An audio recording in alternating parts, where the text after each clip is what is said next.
Masing-masing tiang ini tingginya 17 meter. 17 meter? Ya. 17 meter? Iya, 17 meter. Identik solat kita.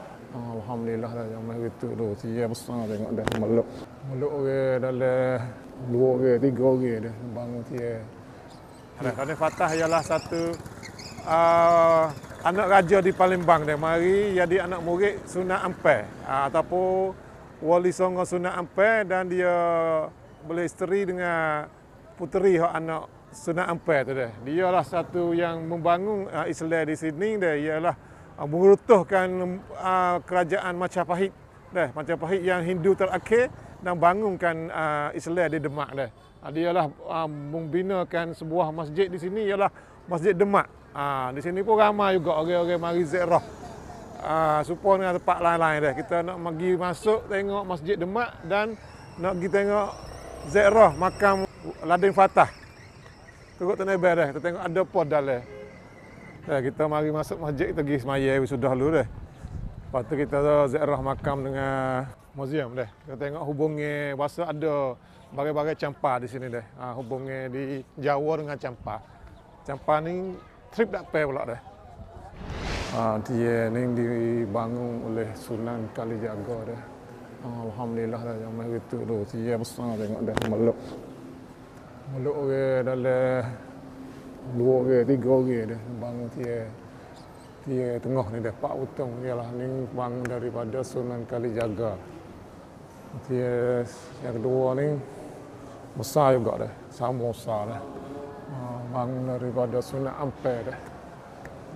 Sunan Ampel Tok Guru Raden Fatah dah.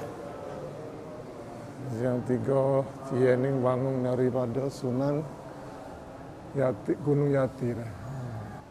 Yang terakhir dia yang keempat ni yang bangun oleh Sunan Bonang dah. Oh, Masya Allah, ini boleh mari peluk tia-tia hok. Wali-wali dulu bangun agama Islam di sini dah, bukan mudah. Cara nak dakwah orang zaman dulu dah, nak orang pada Hindu dah. Mari masuk Islam dah.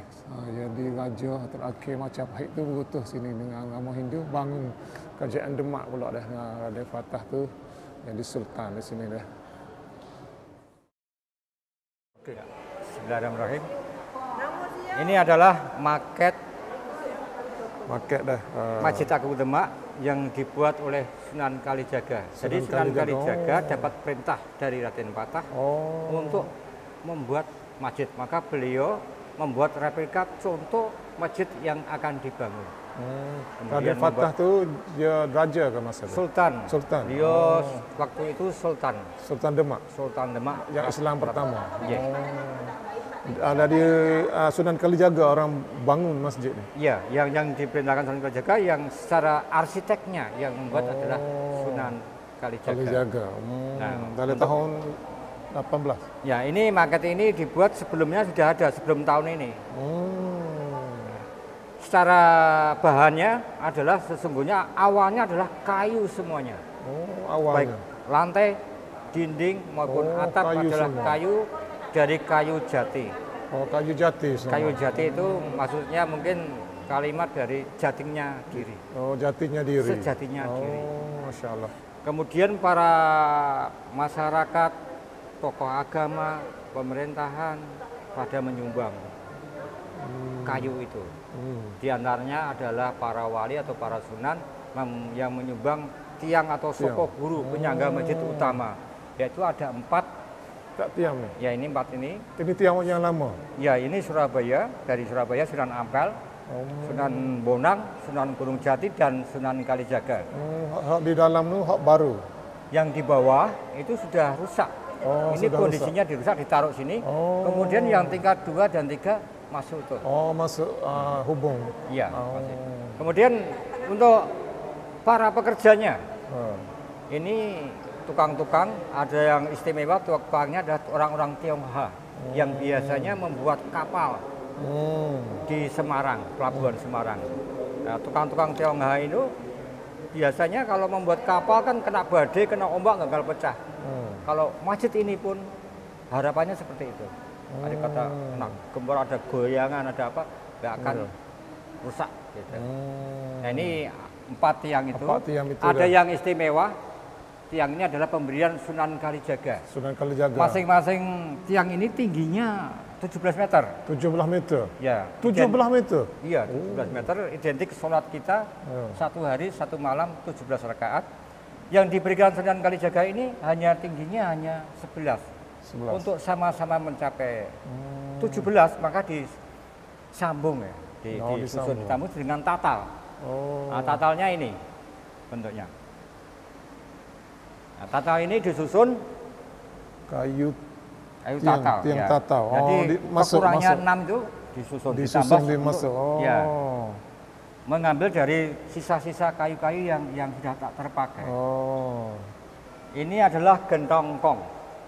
Gentong Kong ini adalah pemberian daripada ibunya Raden Patah. Itu dinasti Ming. Ibu Raden Patah kan waktu itu kan dari Champa. dari Champa. Iya, dari dari Champa. Cina itu di Champa. Iya. Ibu dia. Iya. Ada hubungan kaitan sini ke Champa. Champa, iya, yang suaminya adalah Prabu Brawijaya, Raja Majapahit yang kelima. Prabu Jaya kelima, Kertabumi. Dia memberikan gentong kong ini sesungguhnya ada 3. Dulunya ada di depan masjid.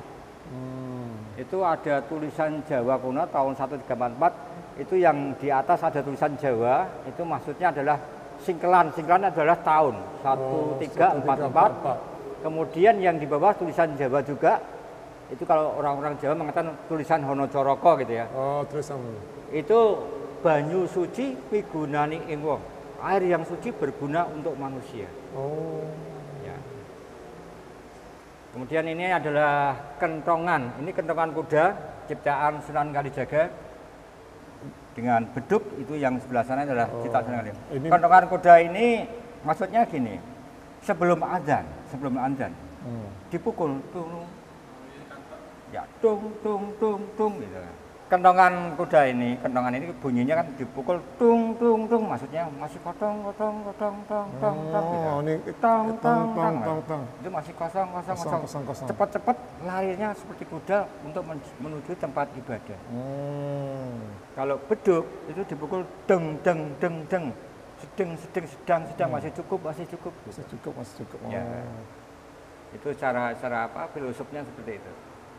Kentongan wali adab abad ke-15. Ini kita sini aja. Ini gedung. Ini pintu. Ini pintu bekas makam. Bekas Sultanan waktu itu. Ini masih sudah diganti. Kemudian ini adalah pintu bledek atau petir. Ya, itu adalah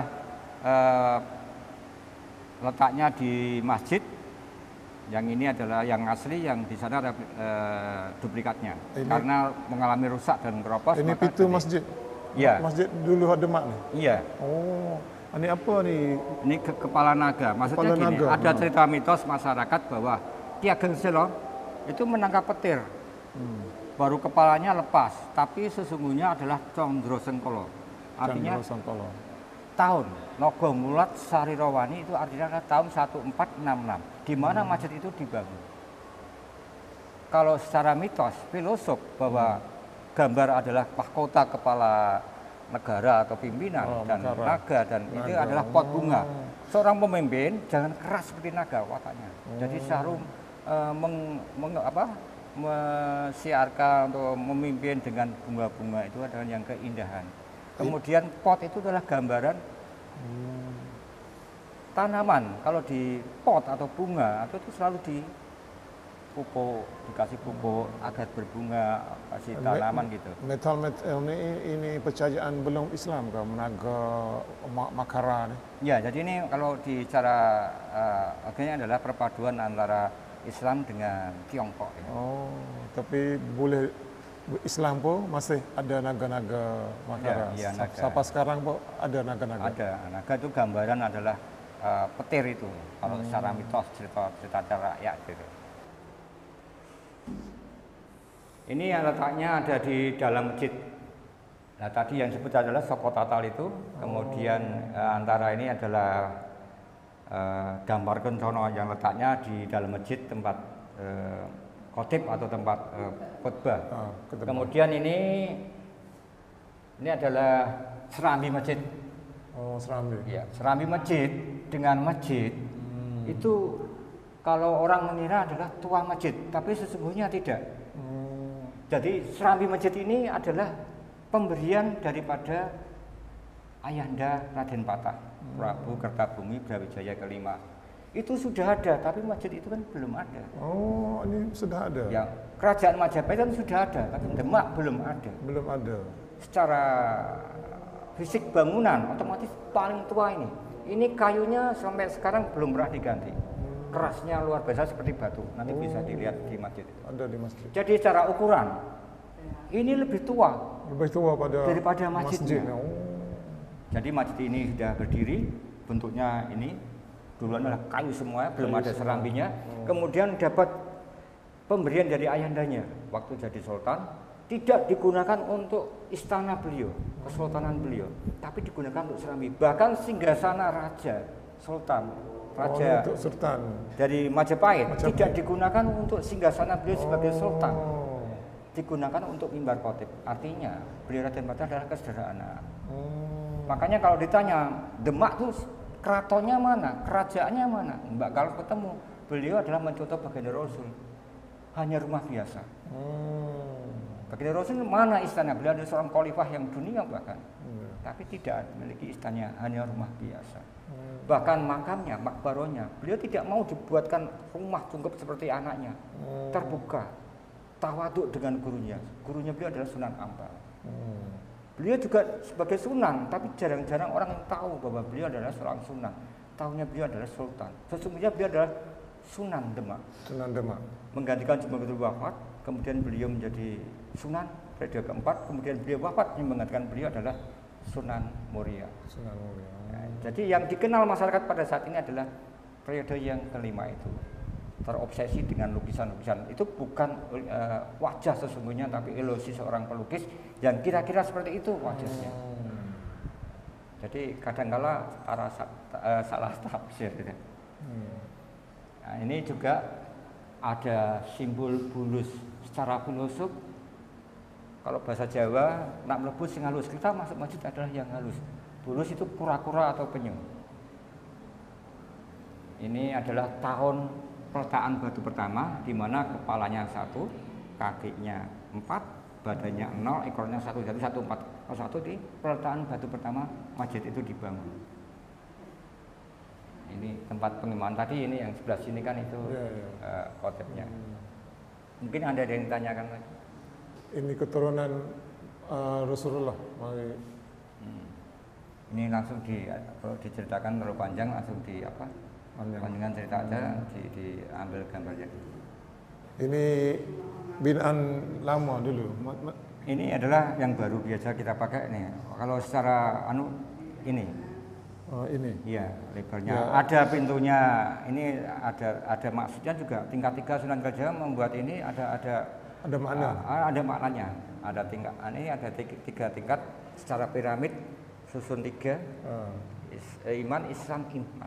Ihsan. Islam, Iman, Ihsan. Iya. Kemudian jendela dan pintunya itu ada 5 dan 6. Itu maksudnya rukun Islam dan rukun iman. Oh, ini rukun Islam. Ya, ini ada 6. Ada 6. 6 sekeliling. Pintunya ada 5. Pintu ada 5. 6 sama 5. Jendela. Iya. Ini desain Sunan Kalijaga dulu dia ambil Islam tu mata masjid ni. Seperti di Masjid Teluk Manak di rumah saya pun ada pulasafah di atas masjid juga ada. Ini dikenal juga masjid-masjid Demak itu masjid Nusantara karena banyak daerah Pulau Jawa dan bahkan Malaysia itu membuat masjid persis ini. Dinamakan Masjid Kapolak Agung Demak Baru. Oh, Agung Demak. Itu yang imam pertama dulu adalah Kiai sini, imam besar Mbah Kiai Munawar. Itu waktu peresmian pertama kali. Tahun 1973. Ini ada makna atasnya. Mahkota adalah katakanlah ini adalah Allah Subhanahu wa taala pencipta ya. Allah Subhanahu wa taala. Yang tertinggi adalah Allah. Makna mahkota adalah Allah, bukan seorang pemimpin. Ini makna Allah, penciptaan Allah tinggi. Iya. Mahkota. Iya. Ini juga ada simbol Majapahit bahwa beliau adalah keturunan Majapahit. Ini Surya Majapahit. Surya, matahari. Ya, lambang Surya Majapahit. Lambang Majapahit ialah lambang pada Surya. Ya, maksudnya dipasang di Masjid Demak orang-orang yang setia pada Majapahit. Ya, notabene adalah para pengikut dari Brawijaya Ayanda ini agar bisa masuk Islam secara tidak dipaksa. Artinya orang-orang yang mau, yang rela itu orang-orang yang setia pada masjid yang notabene non muslim bisa masuk Islam. Di sini ada simbol makna juga, itu ada, kalau orang Jawa itu oyot nimang. Kalau orang kena akar itu nggak akan pergi-pergi, hanya berputar di situ. Kalau orang sudah masuk Islam, hendaknya jangan sampai keluar. Banyak makna filosof yang diketahui ya. Ya, terima kasih. Ya. Banyak. Ya, mudah-mudahan bermanfaat. Kalau ada yang salah, saya mohon maaf. Artinya itu adalah kekurangan saya. Ini pitu 5 deh. Iya. Ada. Pitu masjid ni 5 ialah rukun Islam 5 perkara. 1, 2, 3, 4, 5. 5 dah, 5 pintu. Jendela 1, 2, 3, 4, 5, 6. Rukun imam. 6 perkara dah. Itu batu tu yang tapak-tapak tiang dulu. Batu tapak itu tempat tiang dulunya, adalah tempat tiang 8 Soko Majapahit itu. Itu Dia ada makna ke masjid Jawa dia ada batu ya, di batu bawah. itu kalau ke sini kan daerah apa labil, sering gerak-gerak itu. Maka dikasih kalau sekarang kan pondasi gitu. Pondasi akar ayam itu. Maka ini bagian bawah baru letakkan saya gerak-gerak. Ya. Hari kita nak pergi di makam Raden Fatah dia ataupun Raden Abdul Fatah, lahir pada tahun 1440 apa ya dia. Raden Abdul Fatah adalah seorang terah bangsawan dari Raja Majapahit, putra anak raja ke-13 Raden Kertabumi, Prabu Brawijaya kelima deh. Nama ibunya Putri Campa, Putri Liang. Nama kecil Raden Fatah adalah Pangeran Jimbun, dan oleh adik Pati Arya Dama satu talang di Palembang. Dia datang daripada Palembang, diberi nama baru Raden Hasan. Pada saat usia 14 tahun dia berkelana merantau ke Pulau Jawa. Dia mari Pulau Jawa dan bertemu serta berguru dengan Raja para wali. Dia mari berguru dengan para wali di sini dah. Khususnya Kanjeng Sunan Ampel di Surabaya. Dia mari belajar ilmu dengan Sunan Ampel dah. Alhamdulillah dah. Di Surabaya sehingga dia diberi nama Raden Fatah atas petunjuk dan bimbingan para wali. Raden Fatah mendirikan persetrian di wilayah Kelagah Wangi Bentoro. Kemudian bersama sentri perolehannya serta masyarakat membangun masjid di lingkungan pesantren tersebut yang menjadi cikal bakal berdirinya Masjid Agung Demak di Tandai Chandra Senggala. Ialah dialah orang yang sakti yang bermakna tahun 1388. Dialah satu orang yang ada hubungnya dengan Campa dah. Pasal mak dia tu ialah anak Raja Campa. Mari kahwin dengan anak Raja Palembang lah. Nak ayat kata hubungi di Nusantara ni luah dah. Ni kita jalan mari di Jawa je baru dah. Akhir depan tu insya-Allah kita ke Campa pula. Nak ayat kata hubungi Taning, Malaysia, Jawa ataupun Indonesia ataupun Campa. Nama Cina. Dia pun nama Cina juga. Jadi makna kata dia tu mak dia tu masuk Islam dah dengan raja di Campa sana tu. Nah, masa campa dulu tu ya Cina agak campur dengan Cina tu. Berislam dah dia dah hanga dia tu boleh jadi Islam dah. Kita nak pergi ziarah kubur ataupun makam Raden Fatah dah. Siapa Raden Fatah tu? Raden Fatah adalah putra dari Raja Majapahit yang kelima atau Prabu Kertabumi. Beliau lahir di Palembang dengan ibu dari Cina Xu Banji. Cina ni Campa ke? Campa ya, dengan ayah angkat Arya Damar. Karena beliau waktu ibu Xu Banji mengandung sekitar 4 bulan, beliau dipindahkan di Palembang terlebih dahulu. Harinya lahir di Palembang, tumbuh dewasa, mendapat nama Pangeran Jimbun. Setelah dewasa, beliau berguru di pesantren Sunan Ampel, Syed Ali Rahmatullah itu. Dan setelah berguru di Syed Ali Rahmatullah, beliau diangkat menjadi menantu. Menantu Sunan Ampel. Istrinya itu Dewi Murtosimah itu. Nih ada di makam di sini Dewi Murtosimah. Murtosimah, anaknya Sunan Ampel. Kemudian beliau mendapat tanah di Demak itu untuk mendirikan sebagai Adipati Notoprojo. Kemudian membuat pesantren atau padepokan terlebih dahulu. Setelah menjadi pesantren, padepokan merubah menjadi Masjid Gelagahwangi sampai akhirnya menjadi Masjid Agung Demak. Beliau juga seorang raja, sultan Islam pertama di Pulau Jawa. Dia jadi sultan pertama di Demak. Ya, beliau juga jajaran Wali Songo di eranya. Tapi setelah mendapat musyawarah dari para Wali Songo, beliau diangkat menjadi Kesultanan Demak pertama yang ada di Pulau Jawa itu. Mendirikan kesultanan pertama di sini. Jadi waktu itu untuk membantu kerajaan ayahnya yang sedang diserang oleh Adipati dari Kediri Gerendrawardhana.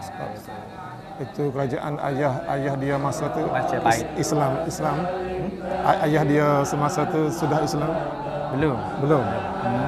Waktu diserang itu kerajaan ayahnya itu beliau itu Prabu Brawijaya itu bersembunyi di Gunung Lawu itu untuk mendiamkan diri lah. Setelah kerajaan sudah diserang, kemudian diambil alih oleh Raden Abdul Fatah itu. Beliau dikasih tahu Sunan Kalijogo bahwa ayahnya masih hidup bersembunyi di Gunung Lawu itu.